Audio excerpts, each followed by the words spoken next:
And I was looking at the Eastern Bible dictionary. It was the Eastern Dictionary and the Eastern Bible. Okay, and it's published in Great Britain. And I looked up the word Egypt, and as I kept reading it, because it was in a library or it was online too. You can look it up on sacred text. And I looked up the word Egypt. I just looked up in a dictionary, and it said as I read about 3 or 4 lines that it belongs to the white race, and I was like, what? How does it belong to the white race? It never belonged to them at all. They were foreigners. They didn't learn about. They didn't come into the land of Egypt. They were not ever allowed to come into Egypt until the time of Pasamtik. It said that in the book of Herodotus, in book 2.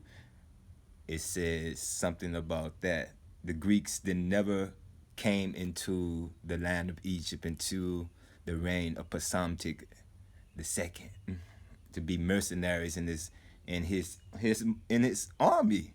They were fighting the Pharaoh's wars. It's like how the United States today, if you join Uncle Sam's army, you fighting the white man's wars. Y'all fighting General George Washington's war on the Indian territories and against the loyalists who are loyal to Great Britain. The British are white men as well. So whatever side the Indians fought on in the American Indian War, they were the ones who were going extinct. Their tribe of men were being killed by the cannonball. Like one cannonball was killing 100 Indians. That was the only way he had his the weapons of mass destruction of the Revolutionary War is what killed the Indians. The Indians never saw the cannonball and basilic missiles being shot at them and killing so many of them. The musket is something they had created from the same place he says, northwestern Iran and China, and in the northwest, the Mongolians. Now it's something in SEAL 2, because these were the archangels that formerly were in the Kabbalah, the presiding angels of any period of the Hebrews. They believed in archangels and they believed in a God called El, the Most High God, over all of the things. But he showed El is like the planet Saturn, and it controls the revolution of the sun. The rings of Saturn controls the 24-hour sun we have in this world we live in. And it's in the Milky Way galaxy. We are the center of the universe. I don't believe the earth is revolving around the sun. I believe the sun is revolving around the earth, but it's not just one sun. It's more than one sun.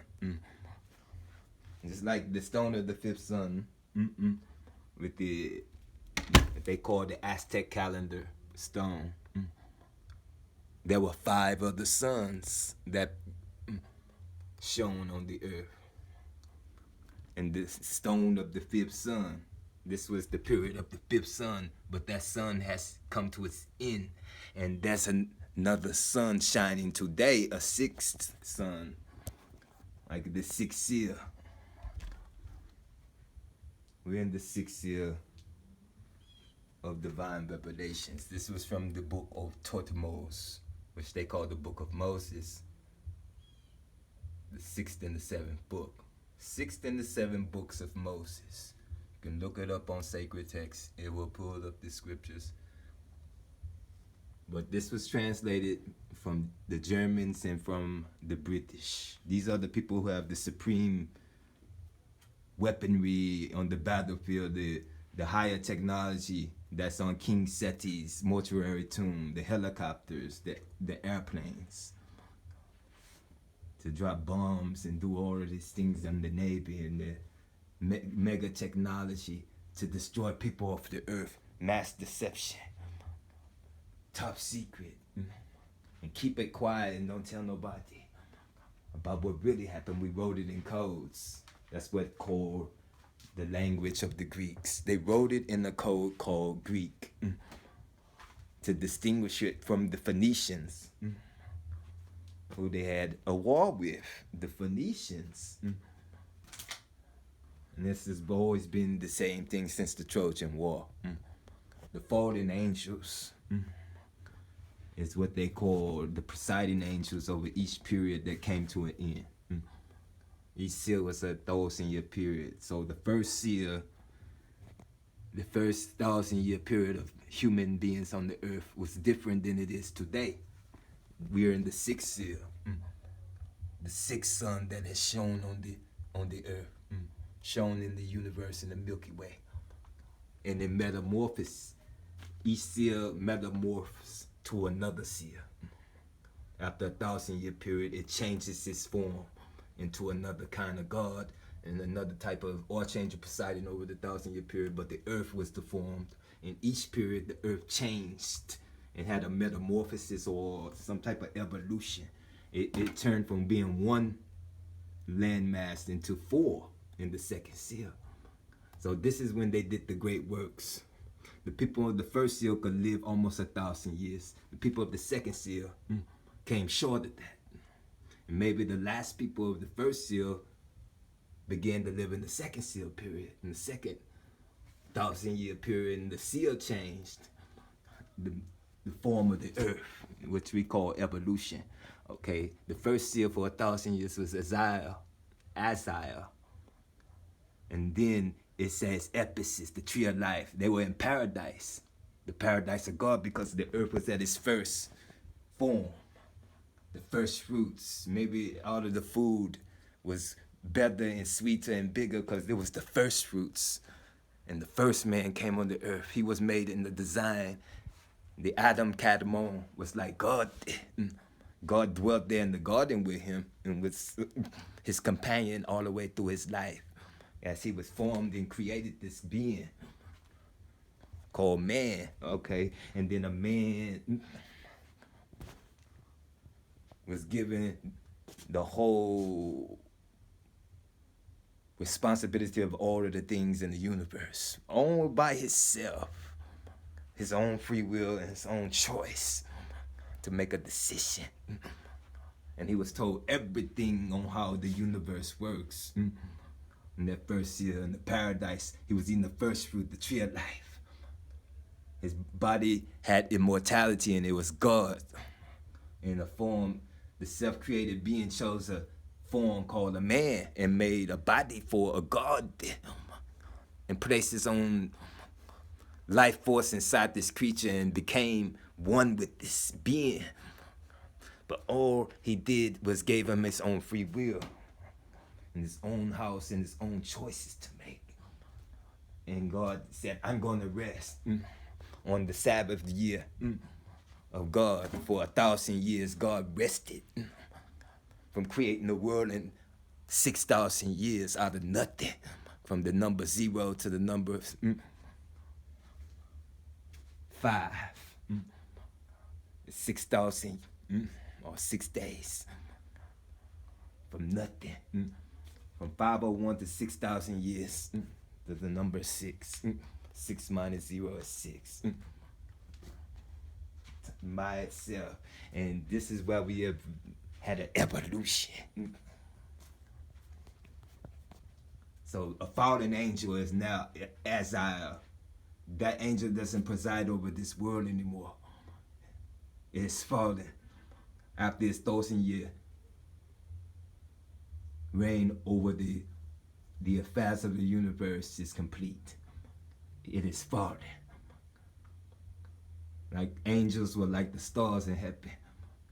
A star fell on the earth and then it presided over you for 1,000 years. It shined its light and then it dimmed out after the 1,000 year. 999 to 1,000th year. It was no more. And then it transformed. The second seal is Ariel. And the ruling house was called Kahimanu. or Kuna. So the seed of Abraham, this is what the second seal is. The seed of Abram. It took over the land of Nimrod, because the whole known world for a period of 185 years was King Nimrod, the Namas Palit, the Naram-Sin Stella, Kingdom of Cush, Kingdom of Akkad, Uruk, what they call Babylon, Uruk. Those were the first cities.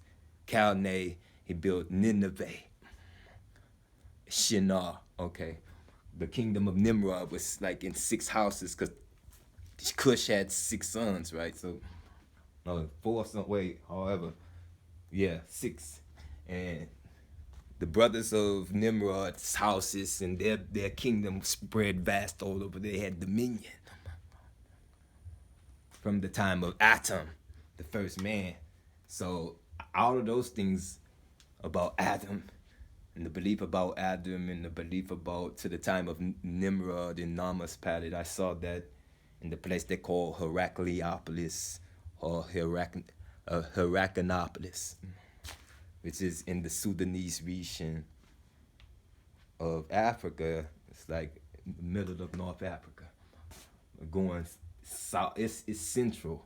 It's central northeast Africa into Arabia, the land of Havilah. That's what they call Havilah. From Sudan down to Ethiopia. So in the Sudanese region, which the capital is Khartoum, this is where all of those original stories were taking place. As far as where is southern Iran right here. Shiraz. They got the Gulf of Persian Gulf over here. I'll give you an ancient settlement by a modern day city. Kerman is one of them. Tehran is the capital right there by the Caspian Sea. But that's the northernmost. Tehran. So where Tehran, Iran is, Nimrod ruled all of that land, all the way to where Khartoum is in Sudan, in the Sudanese region, at Heracleopolis. Heracleopolis is where Kahimanu is, which is also in the Sudanese region. And you got to know that the Nile River flows from the mountains of Ethiopia into the Mediterranean Sea. So from the south to the north, it goes. The highlands are more like in Ethiopia. Sinai right here, Mount Sinai. This is where they have the burial place of Moses. They pulled him out of the mountain. The Valley of the Kings. It's up in this area right up in here. Going across the Gaza Strip into Hebron. This is the burial of the so-called 21st dynasty of Egypt. To the 18th dynasty with Moses, who is Tutmos, in the Valley of the Kings. So, now when the white people, I just read in the Eastern Bible, oh, Egypt belongs to the white race. That made me think of something historical. I was wondering, how do they believe that Egypt in Africa belongs to the white people? But that's what they were teaching in those doctrines in the Britannica Encyclopedia. Maybe a Negro wasn't supposed to read this and learn this about white people saying this. But unfortunately, a nigga did. And if a nigga knew then, what a nigga know now. Should be a whole lot different than it is now. We was gonna look up the year 1914. If a nigga knew then, what a nigga know now. Can you dig it? Sucker, 1914. Stay tuned.